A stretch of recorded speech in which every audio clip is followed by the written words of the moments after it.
இப்போ வந்து எல்லாரும் தங்கலானை வந்து கேட்டுட்டு இருக்கிறாங்க.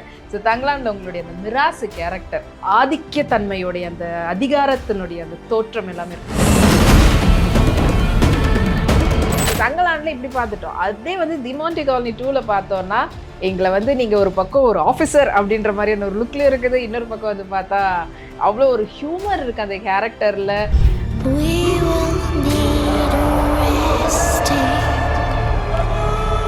அடுத்தது இருக்குன்னா இல்லையா அண்ணன் அவர் வந்து இல்லைன்னா இல்லைன்னு சொல்லிடுவாரு. கூப்பிட்றேன், நீ இருப்ப கண்டிப்பாக இருப்பேன் அப்படின்னு சொன்னார். நான் வேறு அந்த டைமில் டிமாண்டி காலனி ஷூட்டிங் போயிருந்தேன். அப்போ இந்த தாடி இதெல்லாம் கெட்டப்லாம் வச்சுக்கிட்டு அட்வொகேட் கேரக்டர் அந்த கேரக்டர் வச்சுக்கிட்டு அப்படியே போனேன். நாளில் அந்த படம் பார்த்தா ஒயிட்டில் இருப்பேன். இதில் வந்து டிமாண்டி காலில் ஃபுல்லாக இங்கே பிளாக் இங்கே மட்டும் ஒயிட் இருக்கும். இங்கே இவர்கிட்ட போனோடனே நல்லா க்ளீன் ஷேப் பண்ணிட்டு மீசியை சின்னதாக வச்சு இப்படி வரைஞ்சிட்டு அப்படி வா 2 படம் கமிட் பண்ணியிருக்கேன். அட்வான்ஸ் வாங்கி பார்த்து 4 அன்னைக்கு ஷூட்டிங் அது இப்படின்னு நின்று போத்தல இப்போ பண்ணிட்டு போ உங்ககிட்ட 2 வார்த்தை பேசுகிறேன் அப்படின்னு போய் காஸ்டியூம் போட்டோன்னு எனக்கே வந்து இந்த மகுடெல்லாம் வச்சு அதுக்கு அப்படியே ஜெமீன் ஃபேமிலி மாதிரி அப்படியே ஜெமீன் மாதிரி எங்கள் அம்மாவுக்கு அனுப்பலாம் தான் நினச்சேன். நான் இந்த போட்டோ பார்த்து எல்லாரும் கோபனம் தான் அந்த படத்துல நம்மளே எப்படித்தான் பண்ண சொல்லுவாரோ அப்படின்னு சொல்லிட்டு தான் நான் போன ஒன்று இங்கே எடுத்துட்டு வந்துரு இது பண்ணிடு அப்படின்னா. ஆனா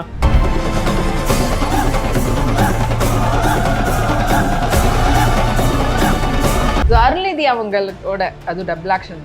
ஸோ அவரோட அந்த படத்தில் ஒர்க் பண்ணது எப்படி இருந்தது? மனுஷன் பயங்கரமான ஒரு ஜாலியான ஒரு கேரக்டர். எல்லாருமே மரியாதை கொடுத்து பேசுறது, எல்லாருமே வந்து எல்லாரும் ஹெல்ப் பண்ண முடியும் கேரக்டர். போன உடனே நான் வந்து அப்படி ஒயிட்டில் இருந்து எல்லாம் டஸ்ட்டாக இருந்தாங்க. அதை பசுபதினா மாதிரி அப்படி இருந்தார். ஒரு நாபத்தை போட்டுருந்தேன். டோ நீ ஐயறனா போறியா இல்லையாடா. மிக்ஸ்டான ரிவ்யூஸ் வந்து நிறைய பேர் கொடுத்துருக்காங்க. எல்லாரும் பிடிக்கல ஒரு தடவை படத்தை பார்க்கணும். இது பார்க்காம ஒன்று இருக்கு, படம் பாருங்க. ஸ்க்ரீன் பிளேல வந்து எல்லாரும் எங்கேஜிங்கா வச்சுக்கிட்டு இருந்தாரு, இதுல கோட்டை விட்டுட்டாரோ அப்படின்ற அப்படிலாம் கிடையாது. அப்படி சொல்ல, ஏன்னா ஒவ்வொரு படமும் நீங்க ஒரே ஜானல்ல இருக்காது, வெவ்வேறு களத்துல தான் ஸ்க்ரீன் பிளே அவரது நல்லா இருக்கும் அப்படின்னு எனக்கு தெரியல. என்னை பொறுத்த வரைக்கும் நான் அந்த படத்தில் வந்து என் காட்சிகள் வந்து இப்போ காட்சிகள் வருவாங்கன்னு நினச்சி பார்வையாளர் நினச்சாங்க. நான் அந்த டைமில் அது அவர் தான் அது எல்லாமே வந்து ரஞ்சித் சார் தான் முடிவு பண்ணும். ஏன்னா அத்தனை கலைஞர்கள் அவ்வளோ பாடுபட்டிருக்காங்க, அவ்வளோ கஷ்டப்பட்டிருக்காங்க இந்த படத்துக்காக. நிறைய பேரோட உழைப்பு இருக்குது. நிறைய பேர் வந்து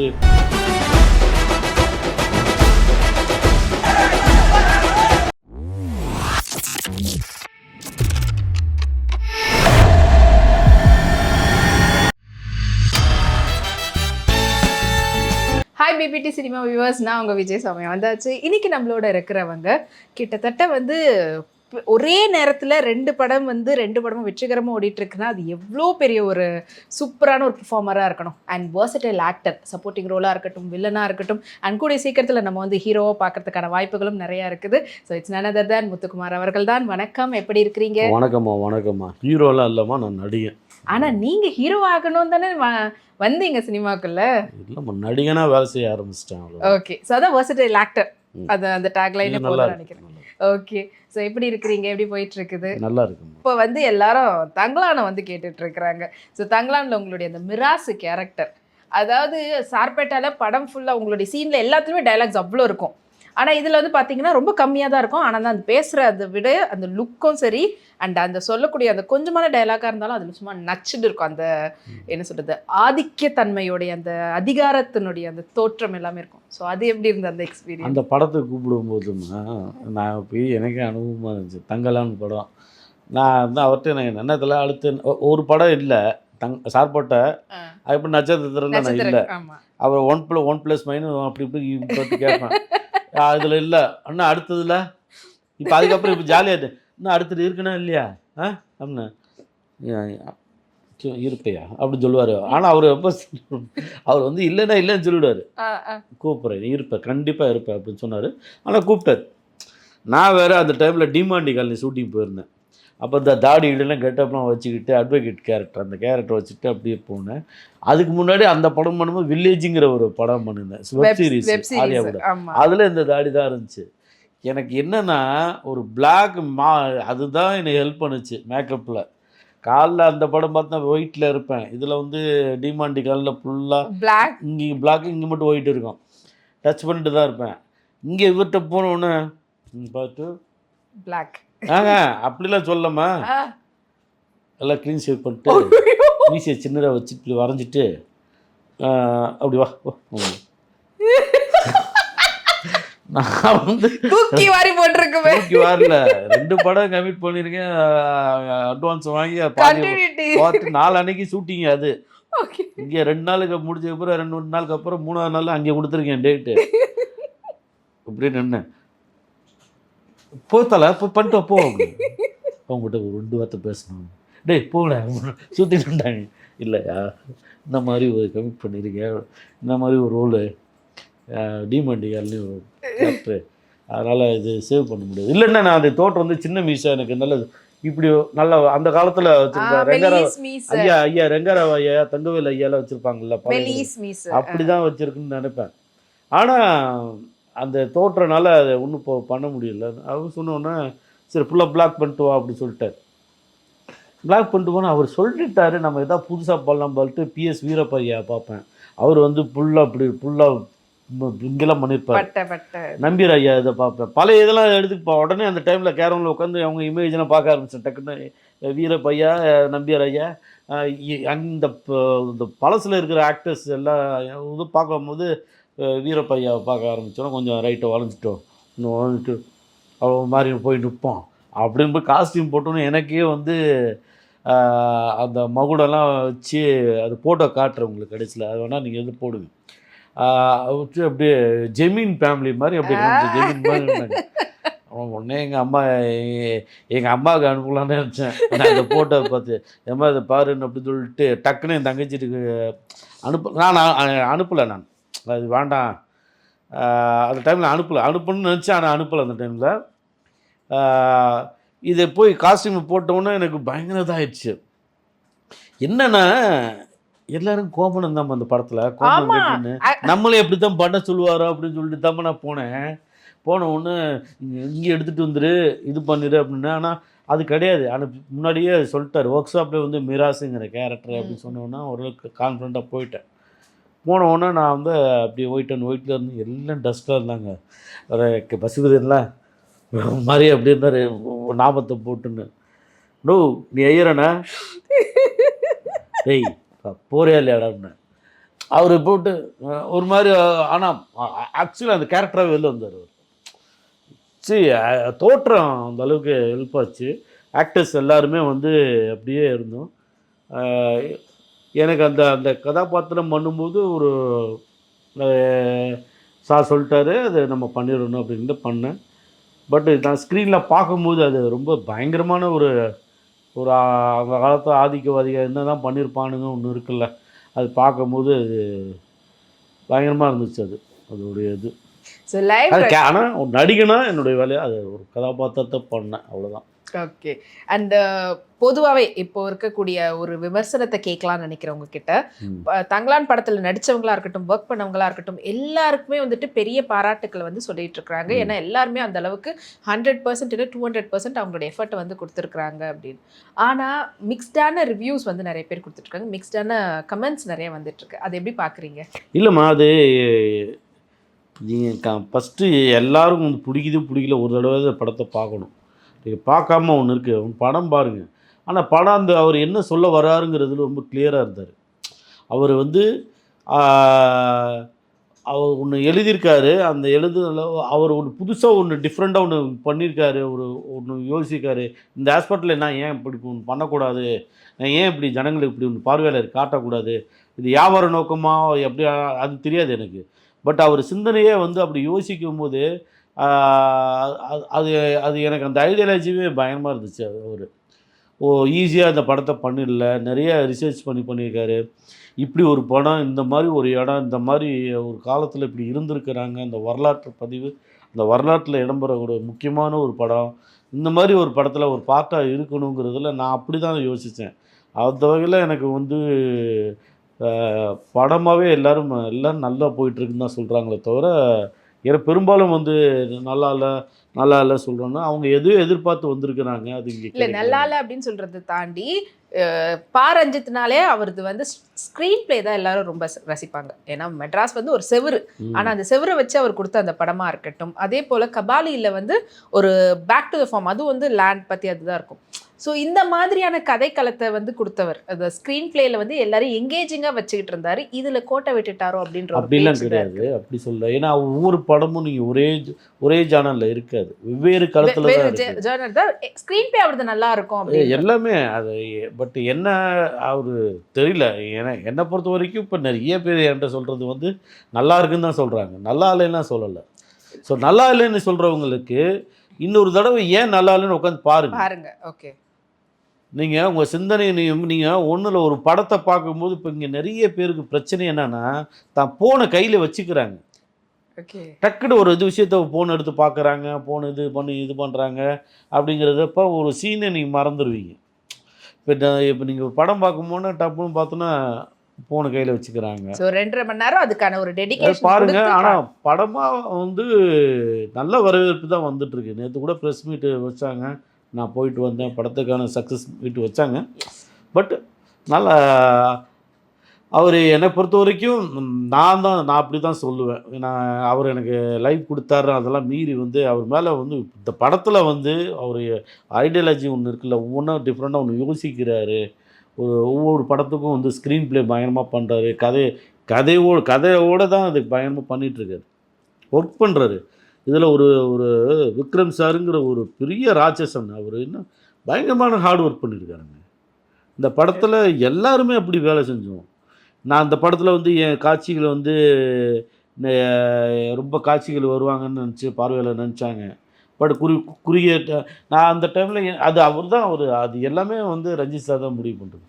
ஓகே, எனக்கு அது வந்து சந்தோஷம்தான். இன்னும் அடுத்த படத்தில் அவர் என்ன கூப்பிட்டு அது எனக்கு தெரியும். இந்த மாதிரி ஒரு நல்ல படத்தில் வந்து நான் ஒரு பார்த்தா இருந்தாலும் பெரும் மகிழ்ச்சி அடைகிறேன். ஏன்னா இது அத்தனை கலைஞர்கள் அவ்வளோ பாடுபட்டிருக்காங்க, அவ்வளோ கஷ்டப்பட்டிருக்காங்க இந்த படத்துக்காக. இந்த படம் அவ்வளோ வந்து நிறைய பேரோட உழைப்பு இருக்குது, நிறைய பேர் வந்து இந்த படத்துக்காக வேலை செஞ்சுருக்காங்க. இந்த படம் அவ்வளோ வந்து அவர் பிரமாதமாக வந்து அதுக்காக அவரும் மெனக்கெட்ட விஷயங்கள் நிறைய இருக்குது. அண்ட் பாரஞ்சித் அவர்களுடைய உங்களுக்கு அசோசியேஷன் வந்துட்டு 2வது டைம், அதே போல் விக்ரம் அவர்களோட அசோசியேஷனும் வந்து இது 2வது டைம். ஸோ இந்த படம் தான். ஏன்னா இதுக்கு முன்னாடி மகானில் நடிச்சிருப்பேன். மகானில் த்ரூ அவுட் அவரோட பண்ண அந்த கேரக்டர், உங்களுடைய கேரக்டர் ஒரு மாதிரி ரொம்ப நல்லா இருக்கும் அந்த மகானில். அவ்வளவு சூப்பராக இருக்கும். இதில் ரொம்ப கம்மியான ஸ்க்ரீன் பிளே தான், ஸ்க்ரீன் ஸ்பேஸ் தான் உங்களுக்கு அவரோட கிடச்சிருந்தது. அண்ட் அவரோட ஒர்க் பண்ணது அண்ட் ஆன் ஸ்பாட்டில் எப்படி இருந்தது? இல்லை, மகான் வந்து நான் பண்ணும்போது ரொம்ப ஜாலியாக இருந்தது. ரொம்ப அமைதிப்பட ஸ்டைலில் தான் இருக்கும்னு சொல்லி என்கிட்ட கார்த்தி கதை சொன்னார். அப்போ சொல்லும்போது ஜாலியாக ஒரு நக்கலாக அப்படின்னா, மதுரை குசுமு ஒன்று இருக்குமா, அது வந்து அது நான் வந்து என்னுடைய பார்க்குறேன், நண்பர்களில் பார்க்குறேன் அவங்க எப்படி இருப்பாங்கன்னு பேசும்போது, என்ன மாப்பிள்ள எப்படிடா இருக்க, அடே நல்லா இருக்கியா, தோரணையாக தான் பேசுவாங்க. ஆனால் அந்த வட்டார மொழி அதோட இயல்பு இருக்குல்ல, அவ்வளோ அன்பு இருக்கும்.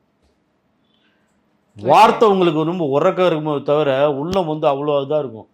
அப்போ அப்படிப்பட்ட அந்த அதில் வந்து இப்படி ஒரு கேரக்டரைசேஷன் ஒரு மாதிரி அதுக்குள்ளே ஒரு சின்ன சின்ன ஹியூமானிட்டியோட அது இருக்குன்னு சின்ன சின்ன குசும்பு நிறைய விஷயங்களை வந்து அதில் பதிவு பண்ணணும் அப்படிங்கிறது நிறைய தான். அப்போ உதாரணத்துக்கு வந்து சத்யராஜ் ஐயா சார் எடுத்துக்கலாம். அவர் பண்ணியிருக்காரு, அவர் அமைதிப்படன். அவரை ஃபாலோ பண்ணக்கூடாதுன்னு முடிவு பண்ணிட்டேன். அவர்லாம் பெரிய ஆர்டிஸ்ட், லெஜண்ட். ஆனால் நமக்கு என்ன வரும்னு ஒன்று இருக்குல்ல, உங்கள் ஸ்டைலில் என் ஸ்டைலில் நான் ஆக்சுவலி எந்த ஆக்டரும் நான் ஃபாலோ பண்ணக்கூடாதுன்னு தான் ரொம்ப கிளியராக இருந்தேன். எனக்கு என்ன வரும், நான் அதில் எப்படி நான் பிஹேவ் பண்ணுவேன், அதில் நம்ம பண்ணி பார்ப்போம் அப்படின்னு சொல்லிட்டு தான் அதெல்லாம் பண்ணி.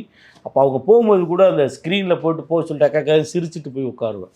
அதெல்லாம் கார்த்தி அவ்வளோ என்ஜாய் பண்ணார். அது வந்து அவர் கார்த்தி நானும் ஒர்க் பண்ணோம், அந்த சீன்லாம் ஒர்க் பண்ணோம். ஒரு ஆக்டருக்கு ஒரு டைரக்டருக்கு பயங்கரமான கனெக்ட். அந்த கனெக்ட் மூலமாக அவர் என்ன சொல்ல வர்றாரு நான் புரிஞ்சுக்கிட்டு அதை நான் ஒர்க் பண்ணனால மிகப்பெரிய ஒரு சக்ஸஸ் ஆச்சு. அதில் விக்ரம் சார் கூட நான் வேலை செஞ்சும்போது அவர் ஸ்பாட்டில் நமக்கு வந்து நம்ம பண்ணுறது அவர் ரொம்பவும் ஒரு பாசிட்டிவாக மோட்டிவ் பண்ணுவார். ஸோ அவர் வந்து வேறு ஒரு ஸ்டைலிஷாக பர்ஃபார்மன்ஸ் பண்ணி இதில் வந்து டோட்டலாக வந்து இதில் அவர் அதில் அந்த வேறு எஜ்ஜு இதில் இந்த எஜ்ஜில் இருக்கும்போது நம்ம வேறு அவர் ஆக்டராக ஒரு பல்வேறு பரிமாணங்களை பரிமாணங்களுக்குள்ள அவர் தோற்றத்தில் வேலை செய்யும்போது அது பயங்கரமான ஒரு இதாக இருக்கும்போது எனக்கு பயமாக இருந்தது. அதான் சொன்னேன், அவர் மெனக்கிடுவார். அவர் ஒரு ஈஸியாக வந்து ஒரு விஷயத்த நீங்கள் ஒன்று ஒரு ஒரு ஒரு ஒரு ஒரு ஆர்ட் இருக்குங்க, ஒரு டிசைன் இருக்குது, ஒரு தோற்றத்துக்கு ஒரு டிசைன் இருக்கும். அந்த தோற்றத்துக்கு நம்ம வந்து மெனக்கிடுறது மேக்கப் சென்ஸு, காஸ்டியூம்ஸு, ஸ்பீச்சு, நிறைய அதுக்குள்ளே பாடியோட நடை உடைன்னு சொல்லுவாங்கள்ல, நடை அது அது பாடி லாங்குவேஜ் அதெல்லாம் சொல்லுவாங்க, பாடி லாங்குவேஜ் அதெல்லாம் அது நிறைய வேறு ஒரு ஒரு கேரக்டராக விக்ரம் சாராகவே இல்லை அதில். ஃபஸ்ட் நாளுக்கு இன்னமும் மேபி அவருக்கு கூச்சமாக இருந்திருக்கலாம். அப்போ போக போக வந்து சார் வந்து ஸ்பாட்டில் இருந்திருக்காரு. அப்படியே தான் அது பார்க்கும்போது நம்ம ரொம்ப பிரமிப்பாக இருந்தது. ஓகே, தங்கலான்ல ஒர்க் பண்ண ஒவ்வொருத்தருடைய ஹார்ட் ஒர்க்கும் வந்து இப்போ அதுக்கு அவங்களுக்கு பரிசு கொடுக்குற விதமாக தான் மக்கள் வந்து அவங்க எல்லாருடைய கேரக்டரும் பாராட்டிக்கிட்டு இருக்கிறாங்க. அண்ட் இந்த பக்கம் அப்படி ஒரு மிராசா வந்து மிரட்டி இருப்பீங்க. தங்கலான்ல இப்படி பார்த்துட்டோம். அதே வந்து டிமாண்டி காலனி 2ல பார்த்தோன்னா எங்களை வந்து நீங்கள் ஒரு பக்கம் ஒரு ஆஃபீஸர் அப்படின்ற மாதிரியான ஒரு லுக்கில் இருக்குது, இன்னொரு பக்கம் வந்து பார்த்தா அவ்வளோ ஒரு ஹியூமர் இருக்குது அந்த கேரக்டரில். அருள்நிதி அவங்களோட காம்பினேஷனில் வரும்போது இன்னொரு பக்கம் வந்து பார்த்திங்கன்னா போலீஸ் ஆஃபீஸர் மாதிரி இன்வெஸ்டிகேஷனும் வந்து போயிட்டு இருக்குது. ஸோ அதில் வந்து இன்னும் சூப்பராக, அதாவது சைமல்டேனியஸாக 2 ஹிட் படம் வந்து இப்போ தியேட்டரில் ரன் ஆகிட்டு இருக்குது. ஸோ ஃபர்ஸ்ட் ஆஃப் ஆல் அது எப்படி இருக்குது உங்களுக்கு? ரொம்ப சந்தோஷமாக இருக்குது. என்னென்னா இந்த டிமாண்டி காலனிக்குள்ளே அதுவும் பயங்கர ஹிட்டு. நிறைய பேர் பார்வையாளர்களாக பார்த்துட்டு எனக்கு சொல்கிறாங்க மெசேஜ். பட் நல்லா வந்திருக்குது. ஸோ 2 படமும் தங்கலான், டிமாண்டி காலனி 2 படம் நல்லா போகுதுங்கிறது தான் ரொம்ப பெரிய பெரிய ஒரு சந்தோஷம். ஆனால் இந்த படம் வந்து எனக்கு வந்து என்னுடைய மேனேஜர் சர்மா மூலமாக தான் கிடச்சிது. ஸோ இந்த கதையை வந்து அஜய் சொல்லும்போது ரொம்ப சுவாரஸ்யமாக இருந்தது. அவர் வந்து மகான், சார்பட்டா எல்லாம் பார்த்துருக்காரு. பார்த்துட்டு என்கிட்ட சொல்லும்போதே வந்து இந்த கதையில் வந்து ஒரு ஹியூமராகவும் ஆரம்பிக்கலாம், ஹியூமராகவும் இருந்துட்டு சீரியஸாகவும் இருக்குது. ஸோ அந்த மாதிரி இது இருக்கும்போது நமக்கு வந்து இப்படி ஒரு கதாபாத்திரம் பண்ணணும். கதையோடு ட்ராவல் ஆகிற முக்கியமான கேரக்டர் சொல்லும்போது இந்த கேரக்டர் நான் சரியாக பண்ணிடணுங்கிறதெல்லாம் பண்ணேன். ஸோ ரொம்ப நல்லா வந்திருக்கு படம். டெஃபினெட்லி சூப்பராக வந்திருக்கு, நல்லபடியாக ஓடிக்கிட்டு இருக்குது. அண்ட் டிமாண்டி காலனி 2ல் வந்து மேஜராக, ஏன்னா அந்த ஹீரோயினே உள்ளே மாட்டிக்கிறாங்க, நீங்கள் தான் வந்து சுற்றி ஃபுல் அண்ட் ஃபுல் ஒருத்தர்கிட்டையும் வந்து இது நீ தான் பண்ணியா அந்த டாலரை பற்றி விசாரிக்கிறதெல்லாம். அண்ட் ஆரம்பத்துலேருந்து த்ரூ அவுட் எண்டு வரைக்கும் இருக்கக்கூடிய ஒரு கேரக்டர். ஸோ அது எப்படி இருந்தது உங்களுக்கு? ஏன்னா ஒரு பக்கம் இன்வெஸ்டிகேஷனும் பண்ணுறீங்க, ஒரு பக்கம் ஹியூமரும் பண்ணுறது. அது இல்லை, அது ஆக்சுவலி ஃபஸ்ட்டு ஸ்டார்டிங்கில் வந்து அருள்நிதி சார் கூட தான் ட்ராவல் பண்ணுற மாதிரி. பட் அது அந்த அது ஹியூமராகவும் இருக்கும் ஸ்டார்டிங்கில். அதுக்கப்புறம் ஒரு டைமுக்கு அப்புறம் அந்த செயின் வந்து இந்த டைமில் இந்த இது என்ன ஆகுது அப்படிங்கிறது வந்து கதையின் ஃபுல்லாக ட்ராவல் அப்படி தான் இருக்கும். நம்ம என்னென்னா ஆக்டராக வந்து எனக்கு என்ன தேவைப்பட்டுச்சு அப்படின்னா, அந்த மூடு என்ன சொல்ல வருது, அதுக்கான என்னவாக இருக்குது கண்டென்ட்டு. டைரக்டர் எங்களை விட சீரியஸாகவே இருப்பார் எனி டைம். ஏன்னா அவர் எப்படியும் இந்த படத்தை முடிச்சாகணும். ஏன்னா எங்களை இன்னொன்று நான் நடிக்கிறத விட அவர் நடித்து காட்டுறது தான் பெரிய சுவாரஸ்யமாக இருக்கும். ஒருத்தருக்கும் எல்லாருக்கும் நடித்து காட்டுவார். அப்போ நடிச்சு பயங்கர இன்வால்வ்மெண்ட்டு, எப்படியாவது நல்லா பண்ணிடணும்னு ஒரு இது இருக்கும். அதனால் எனக்கு ஈஸி. நான் ஒன்று எப்பவுமே ஒரு ஒரு கண்டென்ட் எடுத்துக்கிட்டு எனக்கு ஒன்று தோணும் இல்லை, அது நான் ஒன்று பண்ணி காமிச்சேன் ஸ்டார்டிங்கில். அது வந்து சம்டைம்ஸ் அது இல்லை சார் நீங்கள் வேறு மாதிரி நீங்கள் பெட்டராக பண்ணலாம் அப்படி கேட்கும்போது அப்போ புரிஞ்சுக்கிட்டேன். இல்லை பெட்டராக நான் எப்படின்னு அவர் ஒன்று பண்ணி காமிச்சார். இந்த மாதிரி அவர் என்ன சொல்ல வர்றாரு அதை அப்படியே எடுத்துக்கிட்டு அப்படியே போட்டேன். அது வந்து ஒர்க் அவுட் ஆயிடுச்சு. அதனால அவரே ஃபாலோ பண்ண ஆரம்பிச்சிட்டாங்க. ஓகே. ஸோ அருள்நிதி அவங்களோட அது டபுள் ஆக்ஷன்னு. ஸோ அவரோட அந்த படத்தில் ஒர்க் பண்ணது எப்படி இருந்தது? ஏன்னா யூஸ்வலாகவே அவருடைய படங்களுடைய கதைகள் ஒவ்வொரு படமே வந்துட்டு ரொம்ப யூனிக்காக இருக்கும், அவர் ஸ்கிரிப்ட் செலெக்ஷனே. ஸோ அது இதுக்கு முன்னாடி அவரோட படங்கள்லாம் பார்த்துருக்குறீங்களா? ஸோ அவர் படம் பார்த்துருக்கேன். பட் அவர் வந்து எனக்கு ஒரு இமேஜ் இருந்தது, இந்த மாதிரி ஒரு குடும்பத்திலேருந்து வந்திருக்காரு, நடிக்க வந்திருக்காரு, எப்படி அவருடைய இது அப்படின்னு ஃபஸ்ட்டு நான் மீட் பண்ணும்போது மனுஷன் பயங்கரமான ஒரு ஜாலியான ஒரு கேரக்டரு, ரொம்ப டவுன் டு எர்த்தர். எல்லாருமே வந்து மரியாதை கொடுத்து பேசுகிறது, எல்லாருமே வந்து எல்லாரும் ஹெல்ப் பண்ணக்கூடிய ஒரு கேரக்டரு. ரொம்ப ஜாலியான கேரக்டர். பட் இன்னொன்று வந்து ரொம்ப ரொம்ப சென்சிபிளான ஒரு ஆக்டர்னு சொல்லுவேன். ரொம்ப புரிஞ்சுக்கிட்டு ஸ்கிரிப்டை சூஸ் பண்ணுறதில் அவர் வந்து பயங்கரமாக இருக்கார். இப்போ எல்லாரும் அதுக்கு வந்து ஆட்கள் வச்சுருக்காரு ஸ்கிரிப்ட் கேட்குறதுக்குன்னு. பட்டு அவர் ஃபைனல் அவரை சூஸ் பண்ணுறது இருக்குல்ல, அவர் இந்த சென்ஸ் பயங்கரமாக இருக்கும். அவர் ரொம்ப கிளியராக இருக்கார். இது ஒர்க் அவுட் ஆகும் ஆகாதுங்கிறது அவர் பயமாக டிசைட் பண்ணுவார். ஸோ அதனால் எனக்கு வந்து அவர் கூட வந்து நான் ஒர்க் பண்ணும்போது, நான் இந்த சீன் இப்படி ஒர்க் பண்ணலாமா சார்? இப்படி பண்ணலாமா கேட்டேன். பண்ணலாம் அப்படின்னு. இந்த மொட்டை மாடி சீன்லாம் வந்து ரொம்ப கொஞ்சம் ஹெவியாக பண்ணிட்டேன். அந்த டெர்ரஸில். சார் கொஞ்சம் ஓவரா இருக்குது அப்படின்னா, ஆமாம் எனக்கே தெரிஞ்சுச்சு அது ஓவரா தான் இருந்துச்சு. அதுக்கப்புறம் கண்ட்ரோல் பண்ணேன். கண்ட்ரோல் பண்ணவும் டைரக்டரும் கொஞ்சம் கண்ட்ரோல் பண்ணாரு. அந்த அந்த அந்த பெர்ஃபார்ம் ஆனால் ஹியூமர் ஒர்க் அவுட் ஆயிடுச்சு. அந்த அவருக்கு ஈஸியாக தெரியுது. ஒரு ஒரு ஒரு ஆக்டராக ஒரு மீட்டரில் நம்ம வேலை செய்யும்போது, இந்த லெவலில் பேசலாம். இது ஹெவியாக பேசுனா அதை புரிஞ்சுக்கிறாரு. அது ஹெவி சார் ஓவரா இருக்கிற மாரி இருக்கே அப்படின்னு. அது தெரியுது அவருக்கு. அது எப்படி தெரியும் அப்படின்னா, அது பார்வையாளர் பாயிண்ட்லேயும் பார்க்குறாருல. சார் இது பார்க்கும்போது கொஞ்சம் ஹெவியாக இருக்குது அப்படின்னு. பட் ரொம்ப ரியலிஸ்டிக்கான ஒரு ஆக்டராக நான் அருள் சார் பார்க்குறேன்.